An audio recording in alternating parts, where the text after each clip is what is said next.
អាប់ដេតខាងចេញនៅថ្ងៃសុក្រទី8ខែ5សម្រាប់តម្លៃមានបច្ចុប្បន្នគឺនៅ$4,722ក្នុងមួយអោនដែលស្មើនឹង$5,686ក្នុងមួយតម្លឹងបើគិតជាជីខ្ទង់$568ក្នុងមួយជីអញ្ចឹងនៅថ្ងៃសុក្រនេះគឺមានព័ត៌មានធំតាក់ទងនឹងព័ត៌មាន Non-Farm អញ្ចឹងគេព្យាករណ៍ថា 65K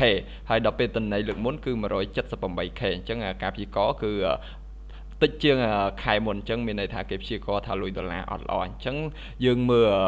ទីផ្សារមាសមុនម៉ោងព័ត៌មានអញ្ចឹងសម្រាប់ទីផ្សារមាសមុនម៉ោងព័ត៌មាន Non-Farm ទីផ្សារមាសអាចប្រែប្រួលចន្លោះ$4,681ក្នុងមួយអោនដល់តម្លៃ$4,765ក្នុងមួយអោនអញ្ចឹងបងប្អូនអាចទិញលក់ក្នុងចន្លោះហ្នឹងបានអញ្ចឹងសម្រាប់តម្លៃមានបច្ចុប្បន្ននេះគឺនៅពាក់កណ្ដាលរវាង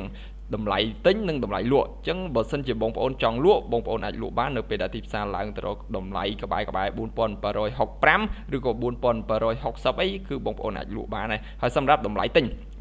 បងប្អូនអាចទិញបាននៅពេលដែលទីផ្សារចុះមករកតម្លៃខ្ទង់$4,680ឬក៏8587អីគឺបងប្អូនអាចទិញបាន